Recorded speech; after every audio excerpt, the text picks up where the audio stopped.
Suara kipas angin tua di sudut plafon kelas berderit ritmis, seolah mencoba menidurkan siapapun yang mendengarnya. Di baris paling belakang, kepala Baktian terkulai lemas di atas tumpukan buku catatan yang masih kosong. Deru nafasnya pelan dan teratur, kontras dengan pekikan kapur yang beradu dengan papan tulis saat Bu Sasmita menjelaskan rumus kalkulus yang rumit. Aroma debu penghapus dan panas matahari yang menyengat dari balik jendela kaca membuat suasana makin gerah. Bagi teman-temannya, pemandangan ini sudah biasa. Baktian, si juara tidur, kembali berkelana di alam mimpi saat dunia sedang sibuk-sibuknya menuntut jawaban. Baktian! Suara ketukan penggaris kayu di atas meja mengejutkan seisi kelas, namun hanya membuat Baktian mengerjap pelan dengan mata merah yang berat. Bu Sasmita berdiri di hadapannya, dengan tangan di pinggang dan dahi berkerut dalam. Ini sudah kelima kalinya minggu ini, Bakti. Apa kamu begitu benci dengan pelajaran saya, atau kasur di rumahmu kurang empuk? Teman-teman sekelasnya tertawa kecil, melontarkan ejekan tentang si pemalas yang tidak punya masa depan. Bakti hanya menunduk, tidak membela diri. Dia hanya mengusap wajahnya yang tampak pucat, mencoba mengusir kabut kantuk yang kembali menyergapnya tanpa ampun. Bel pulang sekolah berbunyi, disambut sorak gembira siswa lainnya yang berhamburan menuju lapangan basket atau kedai es dekat gerbang. Namun, Bakti tidak ikut bergabung. Dia berjalan gontai menuju sepeda tuanya yang rantainya sering lepas. Jalanan kampung yang berdebu menyambutnya dengan aroma asap knalpot dan gorengan dari pinggir jalan. Bakti tidak langsung pulang untuk beristirahat. Dia berhenti di sebuah sumur tua di belakang pasar, membasuh mukanya berkali-kali dengan air dingin yang menusuk kulit. Dia harus sadar. Baginya, hari baru saja dimulai saat matahari mulai condong ke barat. Dan, istirahat adalah kemewahan yang belum mampu ia beli. Saat senja perlahan menghilang digantikan lampu-lampu jalan yang temaram, Bakti sudah berada di dapur rumahnya yang kecil. Ibunya sudah tiada, dan ayahnya hanya bisa duduk di kursi roda tua sambil menatap kosong ke arah jendela.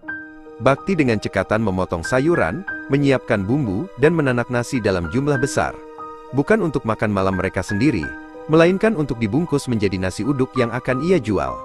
Asap dari tungku mengepul, membuat matanya yang sudah pedih karena kurang tidur semakin berair. Namun, tangannya tetap terampil membungkus nasi dengan daun pisang, satu persatu, dengan ketelatenan seorang profesional. Jam menunjukkan pukul 1 dini hari.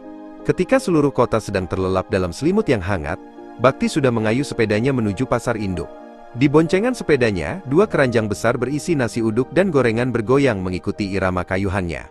Udara malam yang menggigit tulang menembus jaket tipisnya, namun ia tidak peduli. Di pasar, hiruk-pikuk sudah dimulai. Bakti harus bergerak cepat sebelum para pedagang sayur dan sopir truk mulai merasa lapar. Dia adalah penyambung energi bagi mereka yang bekerja di bawah naungan rembulan, menjajakan dagangannya di antara tumpukan sawi dan kol yang basah oleh embun pagi.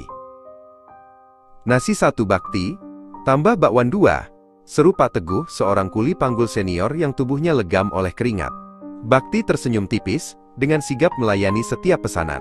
Di sini, di antara bau tanah dan sayuran busuk, Bakti tidak dikenal sebagai si pemalas yang suka tidur.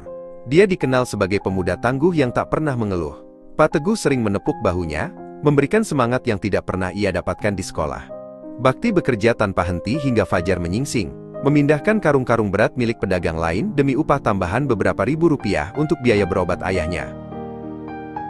Sebelum pulang, Bakti menyempatkan diri mampir ke sebuah warung kecil untuk membeli susu kotak dan roti coklat. Itu adalah hadiah untuk Kirana, adik perempuannya yang masih SD. Di rumah, ia membangunkan Kirana dengan lembut, memastikan adiknya itu sudah mandi dan siap sekolah. "Mas Bakti tidak tidur lagi?" tanya Kirana, dengan polos sambil mengunyah rotinya. Bakti hanya mengacak rambut adiknya sambil tersenyum lelah. "Nanti di kelas Mas tidur kok, Kirana, jangan khawatir," jawabnya bercanda, menyembunyikan rasa kantuk yang luar biasa hebatnya, yang membuat kepalanya terasa berdenyut-denyut seperti dipukul palu. Tanpa disadari Bakti, selama beberapa malam terakhir, ada sepasang mata yang mengawasinya dari kejauhan. Bu Sasmita, yang merasa penasaran sekaligus bersalah karena telah memarahi muridnya tanpa tahu alasannya, sengaja mengikuti Bakti setelah melihatnya di pasar secara tidak sengaja. Beliau berdiri di balik pilar pasar yang gelap, menyaksikan murid yang ia cap pemalas itu sedang memanggul karung beras yang beratnya mungkin sama dengan berat tubuh murid itu sendiri. Hati Bu Sasmita mencelos. Beliau melihat betapa kecil dan rapuhnya punggung Bakti di bawah beban yang begitu besar, namun betapa kokohnya tekad yang terpancar dari gerak-geriknya.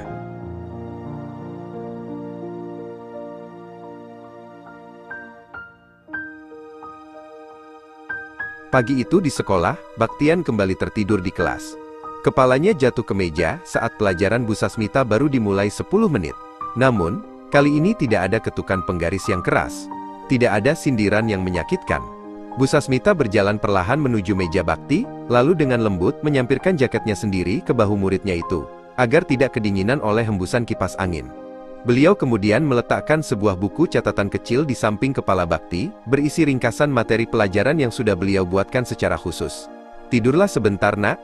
Kamu sudah bekerja lebih keras dari siapapun di ruangan ini," bisik beliau sangat pelan.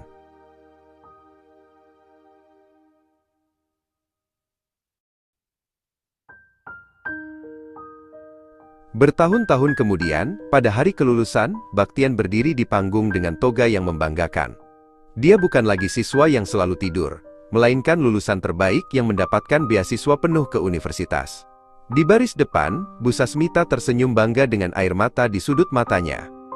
Bakti menyadari bahwa setiap kantuk yang ia lawan, setiap lelah yang ia telan, dan setiap cemoohan yang ia abaikan, adalah anak tangga menuju keberhasilannya.